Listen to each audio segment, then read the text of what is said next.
男人正在车内熟睡，突然的敲窗声将他惊醒，一张老脸死死盯着自己。他定睛一看，不禁倒吸了一口凉气。无人区怎么突然出现这么多人？他下意识伸手去拿枪，没想到对方有备而来。男人被五花大绑带上了车，惊恐的眼神中写满了求生的渴望。抓他的是可可西里最大的盗猎团伙。他们一边开着车，一边架起冲锋枪，毫无人性地朝着藏羚羊疯狂扫射。狂奔逃命的藏羚羊无一幸免。作为保护藏羚羊的巡山队员，这样的一幕让男人生不如死。冰冷的子弹将男人的信仰打成了筛子，他用尽最后力气拼命反抗，可换来的只是盗猎团伙更加残忍的殴打。满脸血迹的男人被拖下车，盗猎分子当着他的面将他日夜守护的藏羚羊用枪活活打死，然后剥下皮毛。这样一张皮子在欧美可卖到2000美金，而皮子里的羊绒因为质地极佳，在欧美国家每公斤售价更是高达数万美金。为了满足欧美市场的旺盛需求，盗猎者开始对藏羚羊疯狂屠杀，这也导致藏羚羊的数量在短短数年中就从100万只锐减到不足1万只，一度濒临灭绝。为此，当地政府组建了一支由转业军人、牧民甚至大学生志愿者组成的巡山队，对藏羚羊进行巡山保护。然而，在这片苍无人烟的法外之地，盗猎分子的武器更加先进，他们对待巡山队员往往都是心狠手辣。巡山队员是在这，对，好，非常好，好，来，你把它放。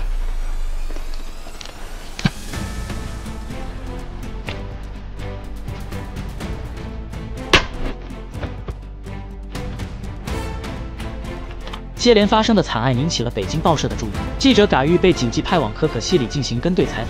半夜，嘎玉被叫醒，原来有线报说在可可西里发现了当地最大的盗猎团伙，而那个为首的老板正是多次杀害巡山队员。队长日泰追捕了好几年的盗猎头目，一场血雨腥风的大战在所难免。队员们分发好枪支，与亲人哭泣着深情相拥，因为他们的每一次别离都有可能是永别。嘎玉不顾自身安危，跟着上了车。车队连夜出发，因为慢一秒就意味着他们就越难追上盗猎分子。车队一直开到清晨，他们在路边设下关卡，拦下一辆载满妇孺的卡车。经验丰富的巡山队员很快就在他们的衣服里发现了猫腻。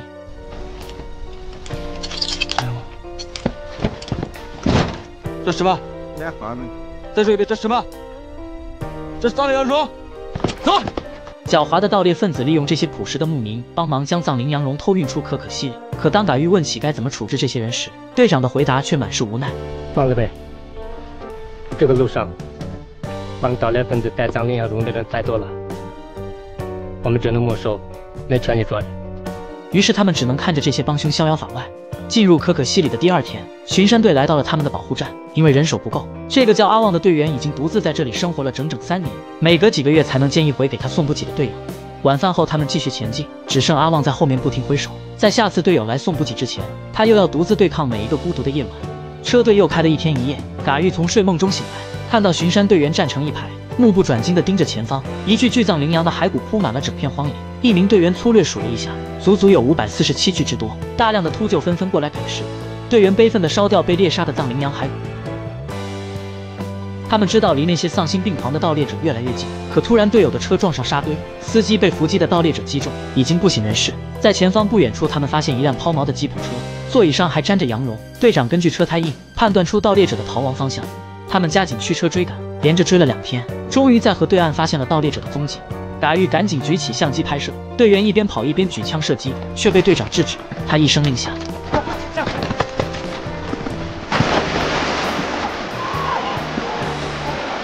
然而抓到的不是真正的盗猎者，而是一帮由平民组成的包皮人。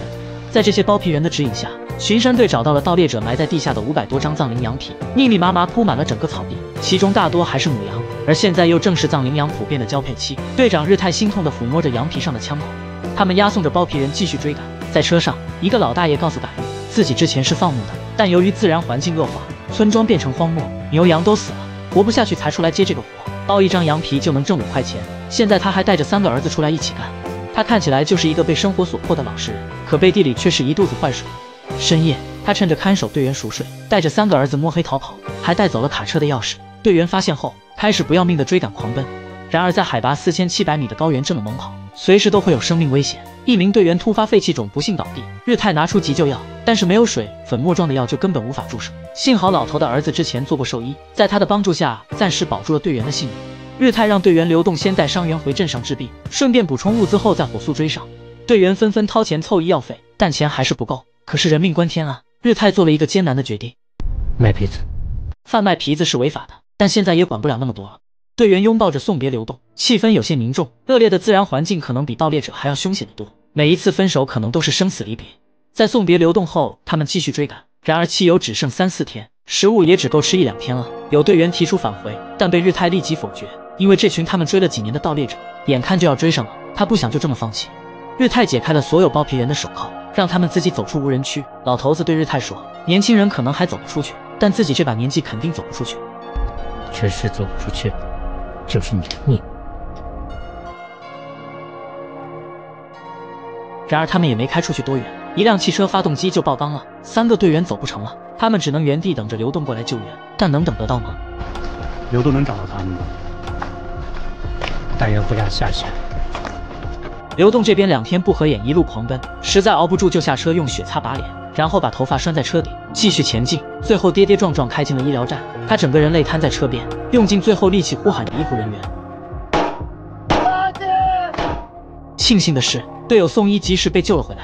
第2天，流动补给完物资，装得满满一车，然后又迅速出发去跟队友会合。可是没多久，悲剧就发生了，在戈壁滩里，车子陷入了泥坑，下车的流动又不幸踩进流沙。他使劲往前爬，想挣脱，但大自然的力量实在太强了，流动越陷越深，绝望至极。也许这就是巡山人的宿命。最后，他接受了现实，无奈的面带笑意，消失在了流沙里。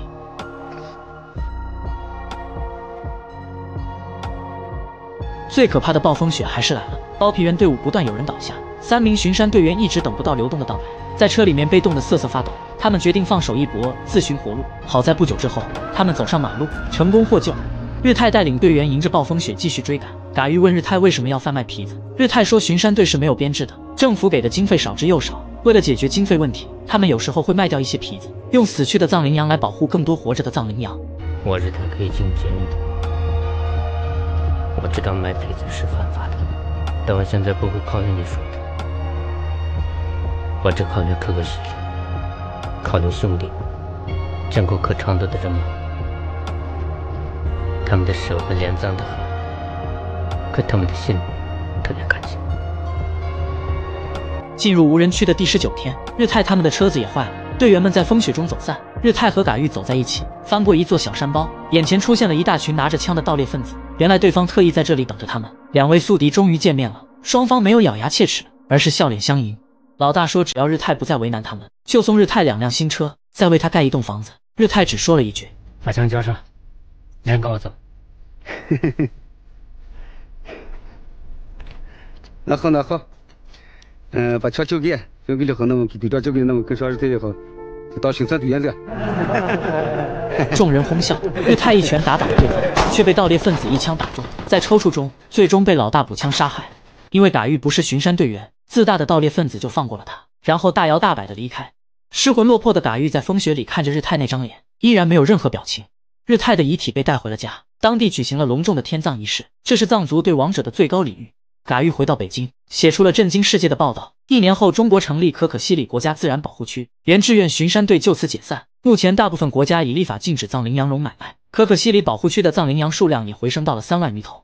影片里巡山队的原型是扬名内外的青海智多县以牦牛队，这支队伍由退伍军人、待业青年和弃暗投明的盗猎分子组成。而日泰的原型是巡山队的第1任队长杰桑索南达杰。在1994年1月18日，他在押送20名被捕的盗猎分子时，不幸中枪牺牲。当救援者赶来时，他的身体已被冰冻，但仍保持着跪射的姿势。通过影片，我们看到一群悲壮的英雄和他们荒谬的生活现状，一群连几百元工资都不能按时拿到的英雄，在为了保护藏羚羊而奔波卖命，可他们自身却没有得到政府应有的保护和支持。他们最终或被饿死，或被盗猎者打死，或被流沙淹没。他们并不如一只藏羚羊活得轻松，可是他们却背负着崇高的理想而生活着。就像日泰所说的，转山人的手和脸很脏，但他们的心是很干净的。